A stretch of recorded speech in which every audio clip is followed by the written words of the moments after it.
Video में हम बात करेंगे Newton second law of motion के बारे में। उससे पहले हम थोड़ा सा फर्स्ट लॉ रिकॉल कर लेंगे। तो फर्स्ट लॉ में हमने क्या देखा? फर्स्ट लॉ, सबसे पहले तो फर्स्ट लॉ फोर्स को डिफाइन करता है। अगर कोई भी बॉडी रेस्ट में या यूनिफॉर्म मोशन में होगी तो वो मोशन उसका या फिर वो स्टेट ऑफ कंडीशन जो कि रेस्ट या मोशन है वो चेंज करने के लिए हमें अप्लाई करना पड़ेगा फोर्स। इस तरह से फर्स्ट लॉ फोर्स को डिफाइन करता है। और उसके लिए जो सपोर्टिव टर्म हमने यूज किया था वो था इनर्शिया, जो कि बॉडी की कुछ ना करने की प्रॉपर्टी है। तो इन द सेकंड लॉ में भी हम ऐसा ही एक टर्म यूज करेंगे जो कि सिस्टम की कुछ भी ना करने की प्रॉपर्टी है।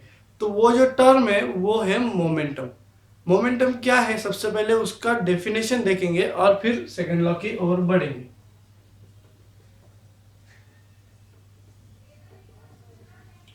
मोमेंटम को डिफाइन करेंगे। Momentum is a characteristics of a system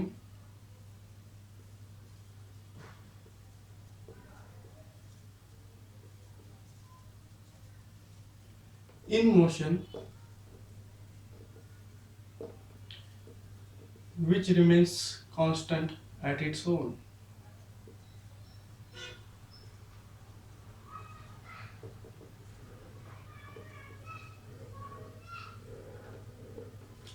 ये है मोमेंटम।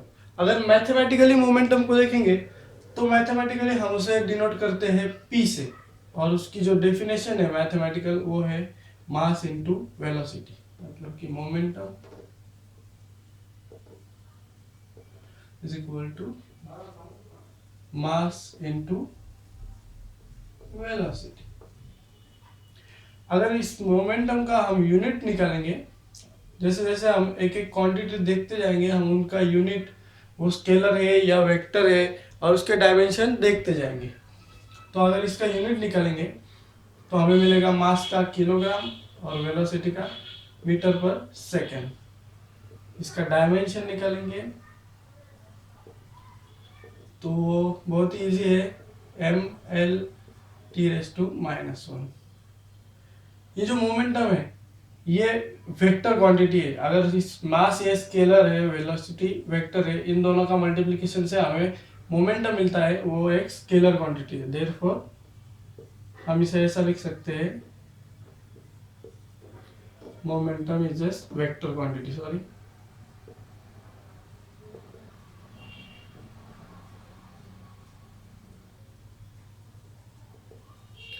अब देखेंगे मोमेंटम ऑफ अ सिस्टम क्या है। मोमेंटम ऑफ अ सिस्टम बहुत बार यूज किया जाता है while solving the problems। Consider कीजिए सिस्टम है, उसमें पहला मास है m1, उसकी वेलोसिटी है v1, और दूसरा मास है m2, उसका वेलोसिटी है v2। तो total momentum of a system आएगा m1 v1 plus m2 v2। ये जो फॉर्मूला है वो बहुत ही ज़्यादा इम्पोर्टेंट है, आगे सॉल्विंग प्रॉब्लम्स में हमें बहुत ही ज़्यादा यूज आएगा।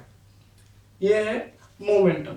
अब मोमेंटम देखने के बाद सेकेंड लॉ का स्टेटमेंट देखेंगे। सेकेंड लॉ क्या कहता है? सेकेंड लॉ कहता है the rate of change of momentum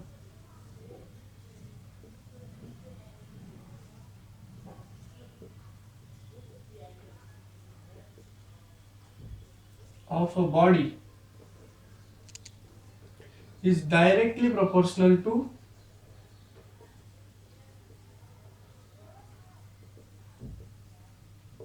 force applied on it।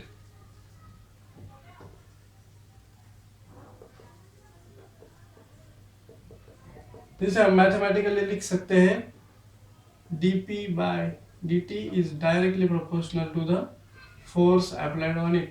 ये है Newton second law of motion का स्टेटमेंट। ज्यादातर हमें एक फेमस रिलेशन पता है इसके बारे में, जो कि है F = ma, और हम कंसिडर कर लेते हैं कि यही equation second law of motion की स्टेटमेंट है या डेफिनेशन है। तो नहीं, ये एक डेरिवेशन है जो इस स्टेटमेंट से हम निकालते हैं। तो एक्चुअल जो स्टेटमेंट है वो है rate of change of momentum is directly proportional to the force applied on the body. तो देखेंगे कि ये जो डेरिवेशन है वो कैसे निकालते हैं हम।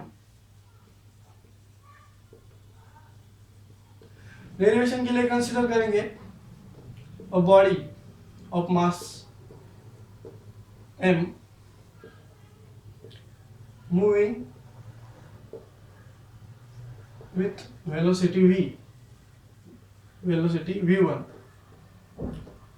when a force is applied on it f for time t, then velocity becomes v2। ये स्टेटमेंट लिखने के बाद हम ये डेरिवेशन देखेंगे। तो अगर वेलोसिटी चेंज हुई है v1 और v2, तो of course according to definition of momentum भी चेंज हुआ होगा। भले ही मास m है लेकिन m v1 और m v2 इस प्रकार मोमेंटम चेंज हुआ होगा। तो चेंज ऑफ मोमेंटम क्या आता है ये देखेंगे।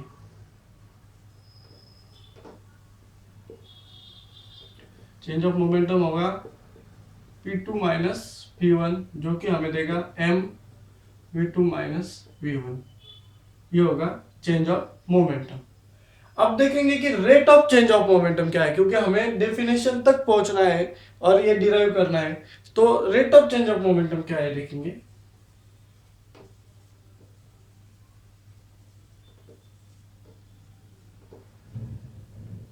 आसान है, रेट आया मतलब कि हमें कितना टाइम लगा, कितना टाइम के लिए हमने फोर्स अप्लाई किया ये हम बताएंगे। इसलिए rate of change of momentum के लिए बस इस इक्वेशन को टाइम से डिवाइड कर देना है, m v2 minus v1 divided by time. और हमें पता है कि v2 minus v1 divided by time मतलब change of velocity divided by time आएगा एक्सेलरेशन। तो हम इसे ऐसे भी लिख सकते हैं ma, right, rate of change of momentum that is dp by dt is equal to ma। ये आया dp by dt is equal to ma, rate of change of momentum is equal to ma, लेकिन हमें चाहिए force is equal to ma। तो उससे निकलने के लिए हमें क्या करना पड़ेगा, तो सेकंड लॉ का आधार हमें लेना पड़ेगा अकॉर्डिंग टू। अब मैं ये थोड़ा सा रफ कर लेता हूं।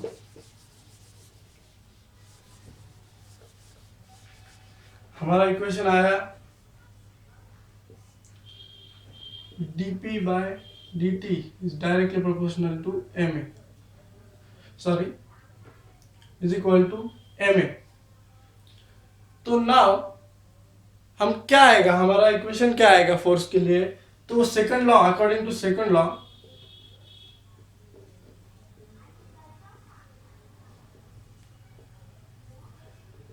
हमें पता है कि rate of change of momentum is directly proportional to the force, मतलब जो dp by dt is directly proportional to the force.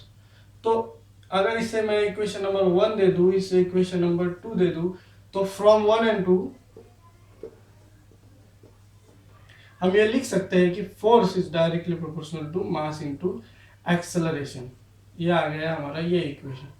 लेकिन ये डायरेक्ट प्रोपोर्शन साइन है, ये निकालने के लिए हमें ऐड करना पड़ता है कांस्टेंट ऑफ प्रोपोर्शनैलिटी। तो चलिए F इज इक्वल टू के इंटू एम ए लिख देते हैं। ये आया कांस्टेंट ऑफ प्रोपोर्शनैलिटी के साथ वाला इक्वेशन। लेकिन हम जो इक्वेशन यूज करते हैं वहां पर तो के नहीं होता, F is equal to M a ही होता है। तो वहां पर क्या किया हुआ होता है, ये जो F, M और A इन तीनों क्वांटिटीज की वैल्यू यूनिट रखी जाती है, मतलब एक यूनिट। अगर कंसीडर करेंगे force is equal to 1 newton, mass is equal to 1 kg और acceleration is equal to 1 metre per second square. तो F की वैल्यू निकालने के लिए अगर हमने ये K की वैल्यू निकालने के लिए अगर हमने ये वैल्यूज पुट कर दी तो आएगा 1 newton is equal to K into 1 kg into 1 metre per second square. तो हमें K की वैल्यू मिलेगी 1, और ये जो K की वैल्यू हमें मिली है इसको ऊपर वाले इक्वेशन में पुट करके हमें हमारा रिक्वायर्ड इक्वेशन मिलेगा F is equal to M A, that is force is equal to mass into acceleration. ये हो गया हमारा फेमस इक्वेशन जो कि हम सेकंड लॉ के लिए यूज करते हैं, जो कि प्रॉपर डेफिनेशन नहीं है, इसे हमें डिराइव करना पड़ता है। लेकिन अब अगर इस इक्वेशन के बारे में कुछ फैक्ट्स बतानी हो, कुछ इंपॉर्टेंट फैक्ट बतानी हो, तो ये मैं आपको बताता हूँ। ये जो हमने डेरिवेशन निकाला F = ma, तो सबसे पहले तो ये फोर्स और एक्सेलरेशन वेक्टर क्वांटिटी है, ये हमें पता है। सेकंड वन, कंसीडर कीजिए ये वाला एक रॉक है, तो उस पर अगर मैं फोर्स अप्लाई करूंगा F, तो उसी डायरेक्शन में उस पर अप्लाई होगा एक्सेलरेशन। अगर हमने इस इक्वेशन का यूज करके कुछ कैलकुलेशन किए, कंसीडर कीजिए फोर्स हमारे पास इस रॉक पर हमने जो फोर्स अप्लाई किया है वो है 20 न्यूटन। अगर मैं पॉजिटिव लिखता हूं तो मतलब राइट साइड डायरेक्शन में है फोर्स, अगर निगेटिव लिखा होता तो लेफ्ट साइड डायरेक्शन में होता है। ये वेक्टर के कुछ बेसिक प्रॉपर्टीज है। तो ये हो गया 20 न्यूटन। उस रॉक का मास है, कंसीडर कीजिए 5 kg। तो अगर हमें एक्सेलरेशन निकालना होगा तो वो आएगा 20 = 5 × a। तो a की अगर हमने दोनों को 5 से डिवाइड कर दिया तो हमें a की वैल्यू मिलेगी 4 मीटर/सेकंड स्क्वायर। ये मिला हमें एक्सेलरेशन। तो अगर मैंने यहाँ पर फोर्स को डबल कर दिया और मास उतना ही रखा, फोर्स को डबल करता हूँ 40 न्यूटन, मास को 5 kg रखता हूँ, तो क्या होगा? तो 40 = 5 × a, दोनों को 5 से डिवाइड कर दूं तो हमें मिलेगा a = 8 मीटर/सेकंड स्क्वायर। तो हम देख सकते हैं कि अगर फोर्स की वैल्यू डबल कर दी जाए तो एक्सेलरेशन भी डबल होता है। इसका मतलब force is directly proportional to acceleration. ये हमें जानने को मिलेगा इस इक्वेशन से। तो ये हो गया न्यूटन का सेकंड लॉ ऑफ मोशन। अगर आपको कोई भी प्रॉब्लम हो तो मुझे कमेंट सेक्शन में बता दीजिए, मैं सॉल्व करने के लिए एक वीडियो बना दूंगा। Thank you so much.